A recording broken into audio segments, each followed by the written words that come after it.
जय हिंद दोस्तों, मैं अर्जुन सिंह स्वागत करता हूं आपका हमारे YouTube चैनल की आप सक्सेस यूट्यूब में। आज हम बात करने वाले हैं यूरोपीय कंपनियों का भारत आगमन और ये है मॉडर्न हिस्ट्री, आधुनिक भारत का इतिहास, जिसमें हम आपको बताएंगे यूरोपीय कंपनियां जो हैं भारत में उनके आने का क्रम क्या रहा है। तो सबसे पहले देखिए, जो कंपनी आती है इसका नाम है, यूरोप से कंपनी आती है पुर्तगाल से, इसका नाम है पुर्तगाली या ईस्ट इंडिया कंपनी, इसका नाम गया है ना, एस्तादो द इंडिया के नाम से इसको जाना गया है। तो ये कंपनी आती है भारत में सर्वप्रथम। देखते हैं कौन कौन सी कंपनियां भारत में आती हैं, इनको समझने का प्रयास करते हैं। ठीक है, तो चलो हम लोग सबसे पहले देखेंगे कि भारत में जो कंपनियों के आने का क्रम क्या रहा, इस बात को भी समझते हुए चलते हैं और आगे पूरी कहानी समझते हैं कि कौन कौन सी कंपनियां भारत में आती हैं, कब आती हैं और कब इन्होंने अपनी कोठी या कारखाना या फैक्ट्री को स्थापित किया है, इसको समझने का प्रयास करते हैं। ठीक है, तो लिखेंगे हम लोग भारत में यूरोपीय कंपनियों का आगमन। भारत में यूरोपीय कंपनियों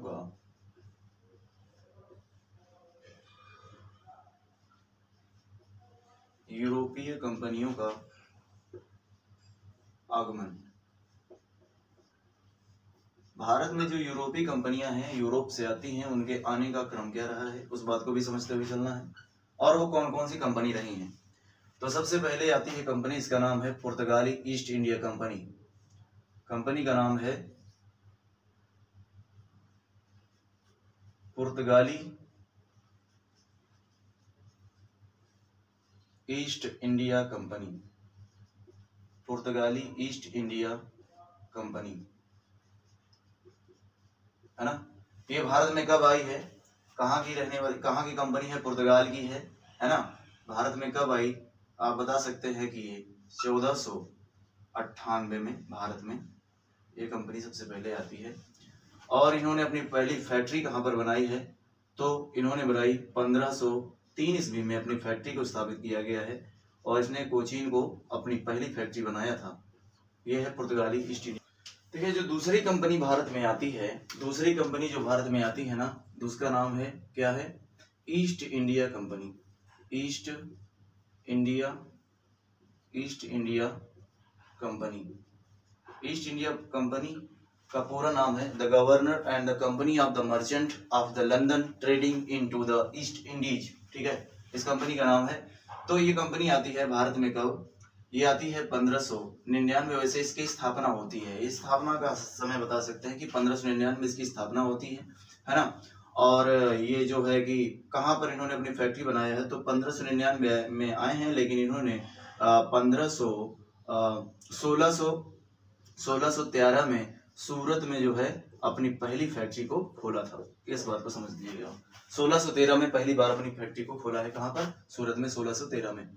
तीसरी कंपनी है, इसका नाम है Dutch east India company. Dutch east India company.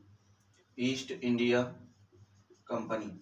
Dutch east India company Bharat में कब आती है आप बता सकते हैं कि ये डच जो ईस्ट इंडिया कंपनी है 1602 ईस्वी में आती है भारत में और इसने अपनी पहली फैक्ट्री 1600 पहली फैक्ट्री अपनी इसने 1605 ईस्वी में मसूलीपट्टनम में स्थापित किया था। मसूलीपट्टनम में स्थापित किया। ठीक है, इसके बाद जो कंपनी आती है, डेनिस आती है, Danish East India company. Danish East India company ऐसे समझ सकते हैं, डेनिस ईस्ट इंडिया कंपनी जो ये आती है भारत में, वह 1616 ईस्वी में आती है और इसने अपनी स्थापना जो किया है वह ट्रांकेवार में 1620 ईस्वी में ट्रांकेवार में अपनी पहली फैक्ट्री को स्थापित किया है। इसके बाद जो कंपनी आती है 5वीं नंबर की, इसका नाम है फ्रांसीसी ईस्ट इंडिया कंपनी। फ्रांसीसी ईस्ट इंडिया कंपनी। फ्रांसीसी ईस्ट इंडिया कंपनी की स्थापना 1664 ईस्वी में इसका स्थापना होती है और ये भारत में जो अपनी पहली फैक्ट्री स्थापित करती है वह 1684 एडी में स्थापित करती है। 1664 ईस्वी में स्थापित करती है, आती है भारत में, लेकिन फैक्ट्री को स्थापित किया 1668 ईस्वी में। और ये कहाँ पर स्थापित किया था, अब बता देंगे, सूरत में स्थापित किया था। इस बात को भी समझते हुए चलना है। इसके बाद जो अगली कंपनी है, इसने सूरत,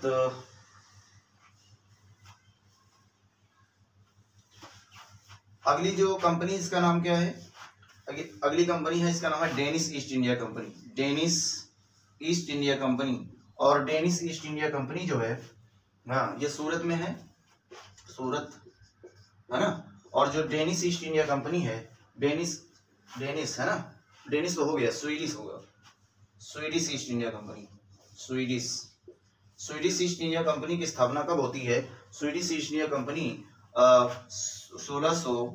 1731 ईस्वी में आती है। और लेकिन इसने अपना कहीं पर स्थापित नहीं किया, इसने अपना चीन में, चीन जो है, चीन पे अपने केंद्र बनाया, चीन में अपना केंद्र बनाया, चीन में अपना केंद्र बनाया था, केंद्र, इसने चीन में अपना केंद्र बनाया था। तो इस प्रकार से जो कंपनियों की स्थापना हुई और उनके जो पहली फैक्ट्री खोली है, उससे बनने वाले प्रश्न आपके एग्जाम के पॉइंट ऑफ व्यू से महत्वपूर्ण होंगे। तो इसको नोट करिएगा बेहतर तरीके से। इसमें कई बार पूछा भी जाता है कि पहली जो कंपनी है, जैसे ईस्ट इंडिया कंपनी, या पहली जो कंपनी पुर्तगाली जो आते हैं, पुर्तगाल से आते हैं, है ना, पुर्तगाल की से आने वाला जो पहला व्यक्ति है उसका नाम था वास्को डी गामा।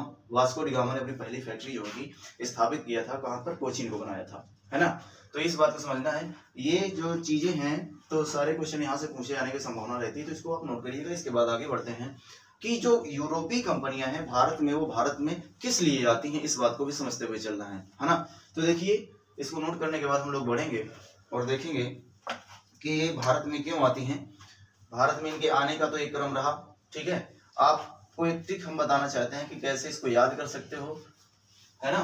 तो उसके आने का क्रम को भी याद कर सकते हैं कि भारत में जो कंपनी, ये कंपनियों का निर्माण हुआ है, कब कब बनी है। इसकी ट्रिक है पुत्र, अड़ा और डेड फंसा।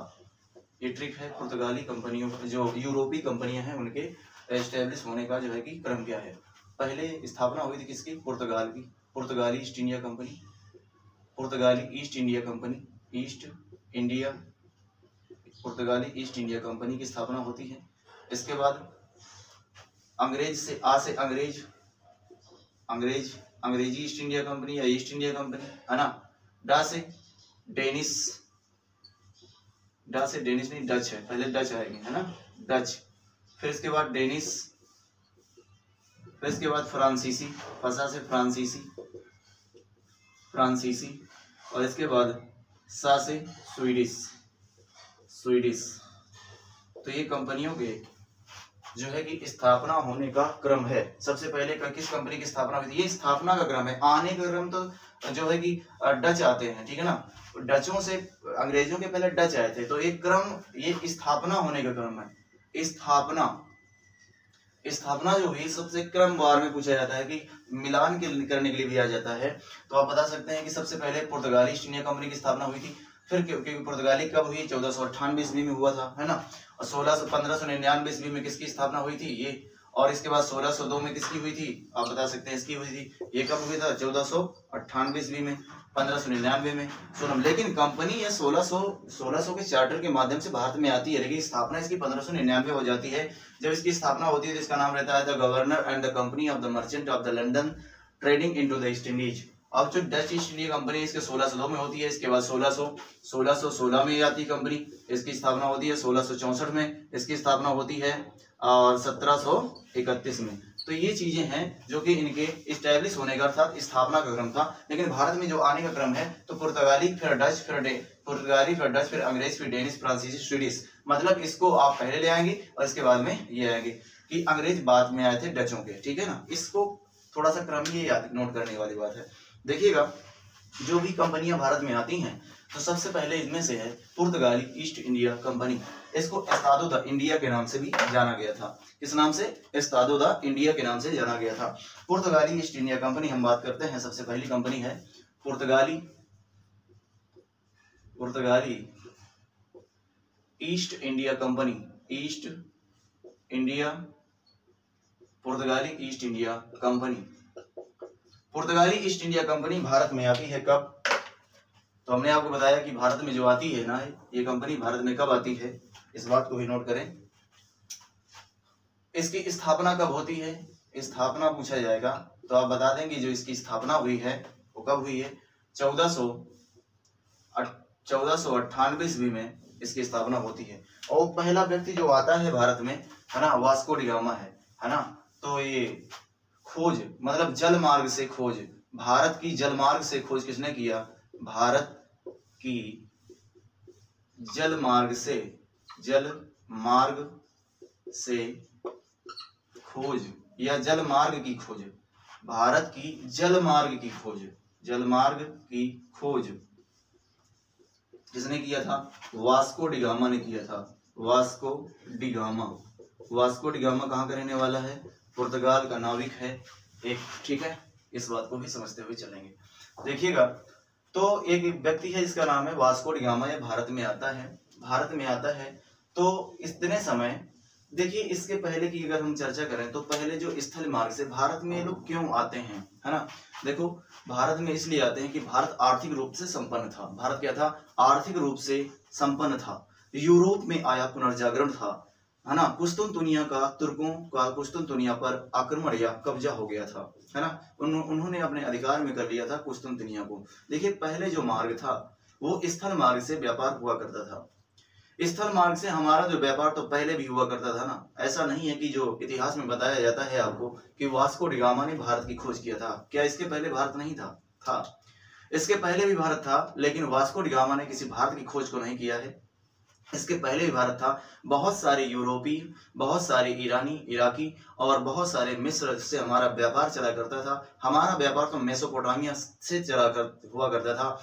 प्राचीन इतिहास में हम लोग पढ़ते हैं कि हमारा व्यापार ईरान, इराक, मेसोपोटामिया और मिस्र से हुआ करता था। तो क्या इसके पहले भारत नहीं था? क्या वास्को डी गामा ही पहला व्यक्ति था जिसने भारत की खोज किया? नहीं। आंसर यह है कि जल मार्ग से, क्योंकि जल मार्ग पहले किसी को नहीं पता था, तो पहला व्यक्ति था जिसने जल मार्ग से पूरा रास्ता खोजा था। इसके पहले एक व्यक्ति है जिसका नाम था पेड्रो अल्वारेज कैब्रल, है ना। और इसके पहले जो व्यक्ति है इसका नाम है, जो सबसे पहले आया था, जो मार्ग की प्रशस्त करने का काम किया था, मतलब वो जल मार्ग के माध्यम से भारत आना चाहता था, उसका नाम था बार्थोलोमा डियाज। इसके पहले जो व्यक्ति आया उसका नाम था बार्थोलोमा डियाज। बार्थोलोमा जो डियाज व्यक्ति था, ये व्यक्ति ने ना वास्को डी गामा से पहले, वास्को डी गामा 1498 ईस्वी में भारत पर आया है। 20 मई 1498 में, कहीं कहीं पर 18 मई भी दिया होगा। इस बात को कंफ्यूजन ना करते हुए आपको इस बात को याद रखना है कि 1498 ईस्वी में भारत आया था। कौन? Vasco D gamma. इसके पहले जो जलमार्ग की खोज करने वाला व्यक्ति था उसका नाम था बार्थोलोमा डियाज। बार्थोलोमा डियाज यूरोप से निकलता है और अटलांटिक महासागर से होते हुए दक्षिण अफ्रीका के मेडागास्कर तक पहुंच जाता है। तो दक्षिण अफ्रीका मेडागास्कर तो पहुंच नहीं पाता है, लेकिन वो केप ऑफ गुड होप तक ही रहता है। ये दक्षिण अफ्रीका जो देखेंगे आप, अफ्रीका का जो निचला वाला भाग है वो केप की तरीके है। केप का मतलब होता है जो तीनों तरफ से प्रायद्वीप की तरीके होता है। मतलब केप का मतलब होता है प्रायद्वीप एक बड़ा भाग हो जाएगा, लेकिन केप एक छोटा सा भाग होता है जो जल से तीनों ओर से घिरा होता है। तो केप जो है वहां तक Cape of Good Hope. Cape of Good Hope का नाम है उत्तम आशा अंतरीप, मतलब इसका नाम हुआ उत्तम आशा, एक अच्छी आशा से लेकर के अंतरीप है। मतलब कि अंतरीप का मतलब होता है जो तीन ओर से पानी से घिरा होता है, उसको केप के नाम से भी जानते हैं, है ना। इस बात को समझिएगा। तो बार्थोलोमा डियाज जो था वो पहला व्यक्ति था जिसने जो है कि उत्तम आशा अंतरीप की खोज किया था, अर्थात दक्षिण भारत के दक्षिण भारत क्या कहते हैं, अफ्रीका के दक्षिणी भाग तक पहुंच गया था। लेकिन वह लौट गया, उसने आगे उसने को समझ नहीं आया, क्योंकि देखिए उतने समय यूरोप में पुनर्जागरण फिर आ गया। यूरोप में पुनर्जागरण आगे नए नए आविष्कार हुए, जैसे कुतुबनुमा दिक्सूचक यंत्र का प्रयोग करके दिशा का पता लगाया जाना, क्योंकि समुद्र में कोई दिशा का ज्ञान नहीं हो पाता है। तो बिना किसी जैसे कुतुबनुमा का आविष्कार किया। कुतुबनुमा एक दिक्सूचक यंत्र था, दिशा को बता देता था कि किस दिशा में आप जा रहे हैं, उसे पता चल पाता था, क्योंकि अथाह जलराशि होती है वहां को कोई समझ में नहीं आता है। पहले तो नाव भी जो हुआ करती थी, नॉट स्टीमर वगैरह की नहीं हुआ करती थी। पहले जो नावें हुआ करती थी वो पाल की बनी हुई नावें हुआ करती थी, जिस तरफ से हवा का दाब लगेगा, उसी तरफ, जिस तरफ हवा बहेगी उसी तरफ नाव जाएगी। ये बड़े बड़े शिप जो हुआ करते थे वो इसी माध्यम से चला करते थे। 1498 एक व्यक्ति आता है, देखो वहां के राजाओं का भी इनको सानिध्य मिलता है। जैसे प्रिंस हैरी, पुर्तगाल का जो व्यक्ति है उसका नाम है प्रिंस हैरी, उसके माध्यम से प्रिंस हेनरी ने जो है कि भेजा कि आप जो है कि यूरोपीय देशों में व्यापार करने के लिए, क्या कहते हैं, एशियाई देशों में व्यापार करने के, ईस्ट इंडीज देशों में व्यापार करने के लिए जाइएगा। तो इनका सानिध्य मिलता है। एक तो जैसे ईस्ट इंडिया कंपनी की जो निर्माण हुआ था उतने समय जो रानी थी उसका नाम था एलिजाबेथ टेलर प्रथम, उनका भी सानिध्य रहता है। स्पेन की रानी इसाबेला भी उसके माध्यम से भी बताया गया कि जाइए आप एशियाई देशों में व्यापार कर सकते हैं जाकर के। तो ये सारी चीजें हैं, क्योंकि वो ठंडे मुल्क हैं वहां पर वो चीजें नहीं हो पाती हैं, तो इसलिए उनको व्यापार करने का कोई यही एक ही रास्ता था जिसके माध्यम से वे व्यापार के लिए वो भटक रहे थे। उनका मार्ग इसलिए बंद हो गया था कि 1453 ईस्वी में कुस्तुनतुनिया पर आक्रमण हुआ था। तो देखिएगा भारत में वास्को डी गामा तो आता है, लेकिन क्या है कि यूरोप में पुनर्जागरण, यूरोप में आया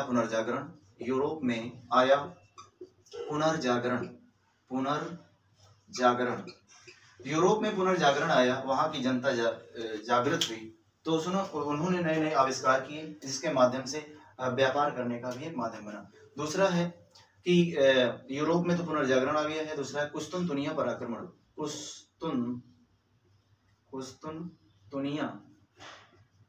कुस्तुनतुनिया पर तुर्कों का कब्जा, तुर्कों का आक्रमण या कब्जा, है ना। कुस्तुनतुनिया पर जो मार्ग आने का रास्ता था यूरोप से तुर्की के माध्यम से वो भी 1453 ईस्वी में इन्होंने, तुर्कियों ने बंद कर दिया था, तो उनका मार्ग ही बंद हो गया है, अर्थात यूरोपियन का, है ना। भारत की आर्थिक संपन्नता भी थी, भारत की आर्थिक संपन्नता,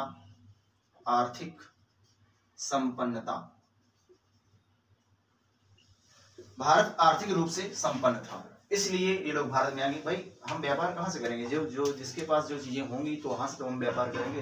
तो भारत उतने समय आर्थिक रूप से संपन्न था। तो भारत का भौगोलिक क्षेत्र भी इसमें डिपेंड करता है। भौगोलिक स्थिति, भारत की भौगोलिक स्थिति, ये सारी जो चीजें हैं ना, ये सारी चीजें मायने रखती हैं इनके लोगों को आने की, है ना। और यूरोपीय शासकों का प्रोत्साहन, ये भी कह सकते हो, यूरोपीय शासकों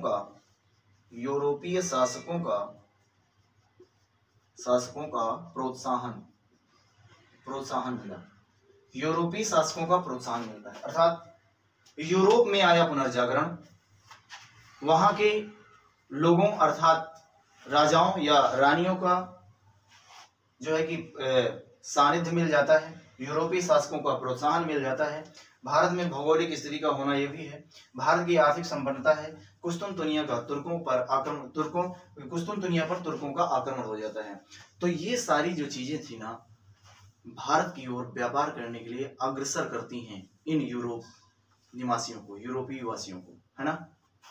अब हम लोग देखते हैं कि जो भारत में आया पुनर्जागरण, क्या नई नई चीजों का आविष्कार हुआ, इसके माध्यम से उन्होंने देखा कि और भी देश दुनिया है, उसको भी देखते हैं, समझते हैं व्यापार करने के लिए। कुस्तुनतुनिया पर 1453 ईस्वी में आक्रमण हो जाता है, जिसके माध्यम से जो वहाँ के मुसलमान हैं वो व्यापार करने के लिए यूरोपियों को नहीं देते हैं, इसलिए वो मार्ग ही बंद हो जाता है। स्थल मार्ग से यूरोपीय व्यापार नहीं कर सकते थे, इसलिए उनमें ये आया कि हम एक नवीन मार्ग की खोज करेंगे। तो नवीन मार्ग यही हो सकता था कि जल मार्ग के माध्यम से ही भारत की तरफ बढ़ा जा सकता है। दूसरी बात, भारत में आर्थिक संपन्नता है, वो जानते हैं कि भारत आर्थिक रूप से संपन्न है। मध्यकालीन इतिहासकार एक व्यक्ति है महमूद गजनवी का, शाही इतिहासकार, इसका नाम है उतबी ने अपनी किताब तारीख-ए-यामनी में लिखा है कि भारत को सोने की चिड़िया बताया है। उतबी इतिहासकार जो हुआ उसने भारत को सोने की चिड़िया कहा है। ऐसे ही एक व्यक्ति इतालवी व्यापारी है जिसका नाम है मार्को पोलो जो भारत की यात्रा में आता है, वो 1293 ईस्वी में भारत पर आता है। तो उसने भारत में नहीं आया है, उस वो मतलब इस मार्ग से जाते हुए चीन की खोज करता है, चीन पहुंचता है, वो है व्यक्ति मार्को पोलो। जो मार्को पोलो है 1293-94 ईस्वी में चीन की यात्रा पर निकलता है। मार्को पोलो वेनिस का निवासी है, इतावली व्यापारी है। इसकी एक बुक है, इसका नाम है the travel of Marco Polo. इसे मध्यकालीन यात्रियों का राजकुमार के नाम से जाना जाता है। क्वेश्चन जो है महत्वपूर्ण हो जाता है कि मध्यकालीन यात्रियों का राजकुमार किसे कहा गया? मार्को पोलो को। मार्को पोलो ने किसकी खोज किया? चीन के लिए गया था ना, व्यापारी था, इतावली व्यापारी है, इसलिए इसको आप समझ सकते हैं। तो मध्यकालीन भैया क्या हो गया? तो कि आर्थिक रूप से जो है भारत संपन्न था, इसलिए सारे लोग भारत में आने के लिए तत्पर होते हैं। भारत की भौगोलिक स्थिति की यह है कि यहाँ की उष्णकटिबंधीय जलवायु है। जब यहाँ ये उष्णकटिबंधीय जलवायु है तो यहाँ पे विभिन्न प्रकार की फसलें, मसाले, ये सारी चीजें पैदा होती हैं। ये सारी चीजें यूरोपियन देशों में नहीं होती हैं, वो गर्म चीजें प्राप्त करने के लिए ठंडे मुल्क हैं, इसलिए यहाँ से मसाले ले जाने के लिए, मसाले का व्यापार करने के लिए, सूती वस्त्रों के लिए ये भारत की ओर अपनी अग्रसर होते हैं व्यापार करने के लिए, है ना। यूरोपीय शासकों को प्रोत्साहन, हमने बताया यूरोपीय शासकों में से जैसे पुर्तगाल का जो व्यापारी है हेनरी, पुर्तगाल का जो राजा है, राजकुमार, इसका नाम है हेनरी, है ना, उसने भारत में व्यापार करने के लिए प्रोत्साहित किया पुर्तगालियों को। ईस्ट इंडिया जो कंपनी है उसको प्रोत्साहित किया था, उसको दिया था चार्टर, 1600 के चार्टर के माध्यम से, अधिकार लेख के माध्यम से। ईस्ट इंडिया कंपनी की जो उतने समय साम्राज्ञी रहती हैं, ब्रिटेन की साम्राज्ञी रहती हैं, उनका नाम रहता है एलिजाबेथ टेलर प्रथम। उन्होंने जो है कि ईस्ट इंडिया कंपनी को भारत में 15 वर्षों के लिए एक चार्टर के माध्यम से व्यापार करने के लिए भेजा है। ये था ईस्ट इंडिया कंपनी। इसके बाद स्पेन की जो रानी रहती है इसाबेला, वो भी स्पेन की रानी इसाबेला ने भी व्यापार करने के लिए भेजती है, लेकिन वो व्यापारी दूसरा है, उसका नाम है जो कि कोलंबस, क्रिस्टोफर नाम है उसका, क्रिस्टोफर कोलंबस ने ना, ये 1498 ईस्वी में वास्को डी गामा आता है, लेकिन इसके 4 साल पहले की बात करेंगे, 6 साल पहले की बात है कि 1492 ईस्वी में एक व्यक्ति निकलता है स्पेन से और वह अमेरिका की खोज कर लेता है, तो वो है क्रिस्टोफर कोलंबस। लेकिन निकलता है वो भारत की खोज करने के लिए, लेकिन वो पहुंच जाता है अमेरिका, है ना। वहां पर वेस्ट इंडीज उसने नाम दिया, वहां पर के छोटे छोटे मुल्क जो देखा उसने, टापुओं द्वीपों को, उसने उसका नाम दिया वेस्ट इंडीज, है ना, ये कि पश्चिम भारत है, इसलिए उसने पश्चिम भारत नाम दिया था, इसलिए वेस्ट इंडीज का नाम दिया था। बाद में अमेरिका की भी, अमेरिको वेस्पुसी एक व्यक्ति है, उसके माध्यम से वह वहां का नाम अमेरिका, जो अमेरिका वर्तमान है उसका नाम अमेरिको वेस्पुसी के नाम पर ही वर्तमान अमेरिका का नाम अमेरिका पड़ा था, क्योंकि उसी का सहयोगी था, साथ में गया हुआ था, ठीक है। तो ये रहा भारत में यूरोपीय कंपनियों के आने का क्रम, और क्यों आती हैं भारत में ये भी आप समझ पाए, ठीक है ना। लेकिन इसमें जो पहला व्यक्ति आता है, थोड़ा सा मैं अभी बताने का प्रयास करते हैं कि वास्को डी गामा जो भारत में आता है ना, इसको नोट कर लिया। इसके बाद हम लोग चर्चा करते हैं कि जो वास्को डी गामा भारत में आता है वो आया, देखिएगा वास्को डी